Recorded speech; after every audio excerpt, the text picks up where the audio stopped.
Hey guys, I just finished watching Krypton, Season 1, Episode 5, House of Zod. Wow, what an episode. I mean, this episode was pretty interesting. It starts off with, we get Colin Sampson, who we find out that he's a Zod. We didn't get it revealed as to who he is. We find out, and at first I thought, going through this episode, you find out he's a Zod. It seems like he's Elida Zod's uncle type thing, his mother's son, his mother's brother type thing. We see Seg-el ends up breaking out of the places where he was captured, and he was walking around in the cold, and he finds a woman tied up, saves her, and ends up finding a door with the House of El symbol on it, but he doesn't understand why it's there. He gets confronted by a group, and they find out that they're worshipping the Ice Queen type thing, but they're protecting something from the family of El, and he has no idea what they're protected from. They don't even tell him. Elida Zod is about to be executed until her mother ends up saving her by aligning with the Vex and pledging allegiance to them. Strange and Elida Zod find Seg-el, and Elida is attacked by who I thought was her uncle until he says that he's her son. And in the trailer for next week's episode, they mention that he's General Zod. Adam Strange points a gun to him and everything. And in the trailer for next week's episode, it looks really interesting because it looks like there's we're going to get the house of the reveal again that the voice of Rao has been infected and is Brainiac now. So I think that's really going to be cool to see that, to see how things go with that and how that changes. And then we also get the idea of introducing Doomsday in next week's episode. And I feel like if we look at how many episodes, so we're on episode 5, so that'll be episode 6, and it wouldn't make sense 6 because then we only have we have that idea, but I feel like that might be the end of the episode, is revealing that. But if that's the punchline of the episode, we'll have to wait and see where things are going with that. I mean, in this episode, it was interesting. They had to go and get and find Seg-el and bring him back and stuff, and that was all about him not dying and stuff, because he has to eventually make create Jor-El and help create to not eventually create Superman and stuff. But so it's interesting to see because Seg-el is Superman's grandfather, yet Lyta is this guy's Walter from Arrow type thing. His is his because I'm not sure his name here. Maybe I missed it in the show, and it's not listed here on IMDb. But she's his mother. So wouldn't that make him General Zod's father? Rather than, unless it was, I don't know if it makes sense. Maybe she's younger. Maybe it doesn't work out like that. It's something a little bit different. But it seems a bit weird that this guy is General Zod. Now that's really going to be cool to see where things are going to go with that. They're changing it up. It's not, what's his face from Man of Steel. I can't think of it. Michael something. But it's really going to be cool to see where things go with that. The whole stories with that, that Adam Strange is going to bring up.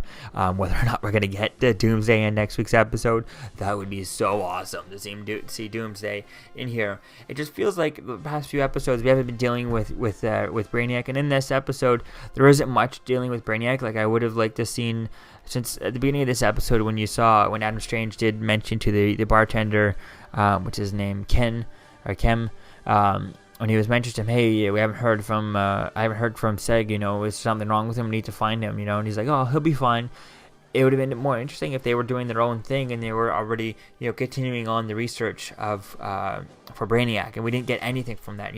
What if, say Adam should have gone to the Fortress of Solitude to see Vex and seeing where things are going with that. So because there was not much, not much dealing with Brainiac and stuff here, but we did get the reveal of General Zod. I think that's really going to be cool to play with going into next week's episode and finishing off the season, since we now only have about 5 more episodes, so we have, including next week's episode, so about 5 or 4 more episodes. So they're going to be interested to see that and see where things go from here, because I'm excited to see this, and hopefully we get to see Doomsday. I think it's going to be cool to see that. Getting comparison, it'll be a third time live action version of Doomsday, since the first one was Smallville, then we got Man of Steel, which I still would put I guess I'd put Man of Steel and Smallville's a bit tied, even though Smallville, it was not CGI, it was practical, just someone in a costume. But the way they shot around it, and they kept it in the dark and stuff, it really looked cool. So it definitely is going to be interesting to see that, and maybe I'll try and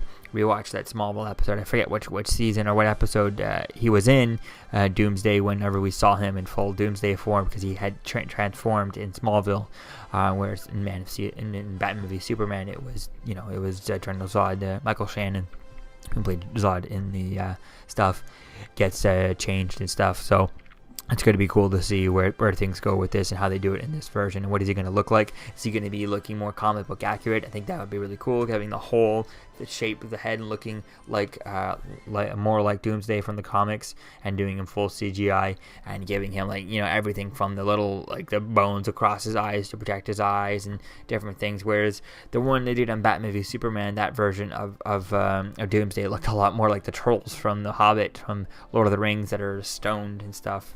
Those stone trolls from The Hobbit that are in Lord of the Rings and in The Hobbit and stuff. So I think that's going to be interesting to see where things go with this and how they tease that, and how things are going to go over there and playing with the time travel between General Zod and Adam Strange, and are they from the same time? How things are going to go with that. Is he from a different version? Is this the same timeline? Is he gone back and they've gone back to stop each other? Is that why maybe General Zod went back in time and then Adam Strange went back in time also to stop him? I think that's really going to be cool to see that. And also it would be good. It'd be nice to get some story from Adam Strange as to why is Adam Strange going back in time? Why didn't Superman go back in time? Heck, why didn't Batman go back in time now? I guess Batman with the whole living on a different Earth type thing. But I think it would if I was Superman, I feel like he would trust Batman more than Adam Strange. Even if Adam Strange it's probably his tech. He's like, hey, I'm going to do this. It's my tech type thing. So, but I think it would be cool to see, who else does Adam Strange know? Does he know Batman? Even if we get it just a fleeting thing, just a comment about it. Does he know Batman? Does he know Wonder Woman? Does he know Supergirl thing at Adam Strange know her? Does he know Krypto? The super dog? The super horse, the super cat, all those things, even the super monkey, definitely would be cool things just to get mentioned, but probably for next season. At least, Batman and Wonder Woman and the Justice League and the Justice Society, are they around, and who's who is around there? Who does he know? Who other superheroes does he know out there? And it would be cool to see as other characters probably for next season is someone like Booster Gold different. Have Adam Strange leaves us and then Booster Gold shows up at the end of the season, teasing for setting up for season 2. I think that could be really cool. So that would be quite interesting to see that, a whole different character, and him all being in costume next time. This one would be really cool. So I think it's going to be interesting to see where things go with this. Maybe get some stories of General Zod trying to explain that without kind of playing with his future, because if Adam Strange ends up telling a story about everything just to tell people how bad this guy is as General Zod, has this version of General Zod done these stories? Because if General Zod is a younger version than the one that Adam Strange knows, then he might be able to not only mess with Seg's timeline and lead Zod's time and knowing her future and all that stuff, but also he could also end up ruining and telling General Zod about things that he will do that's going to break time, because he's going to know his own future type thing. So I think that's really going to be cool to play with different things like that. I mean, they're not playing too much on the time travel thing, so it also seems like Adam Strange is kind of stuck here until he figures out how to get back. So it seems like he was kind of maybe experimenting how to go back in time. So I think that could be an interesting idea too, is finding out, maybe he was trying to build a time machine to send Superman back, but in his trials and stuff, he accidentally sent himself back and wasn't able to send Superman. It wasn't, accidentally sent himself, and that's why he was meant for Superman, but he was there to do it. I think that could be an interesting idea to play with, or different things to see as to, why he chose himself and all that stuff, and how things are going to work, and how is he going to get back to his own timeline once they fix things. Or is this kind of not a suicide mission, but kind of like a one-way trip type of thing, where he's now stuck here, and that's what he has to kind of do, is to keep things going. So he's going to have some knowledge of the future, but it only limited because he's stuck now here. I think that could be an interesting idea going into season 2. We still haven't gotten confirmed yet for season 2, but I think it would be cool to see one. I think this is going to be an interesting idea. So I'm really excited to see where things go in next week's episode. The trailer looks really promising, although it also looks a bit kind of too good to be true, because a few episodes ago we were ending all the time with, oh, Brainiac is coming, and he never was showing up. So hopefully that was an actual trailer for episode 6 and not a trailer for coming this season, later on. But it'd definitely be fun see what happens in next week's episode. So let me know what you think, guys, about this episode in the comments below. Season 1, Episode 5, House of Zod. And I'll see you guys in the next episode. Peace out. Kal-El, my future grandson. This is the story of the House of El. The story of your family isn't how we died, but how we lived.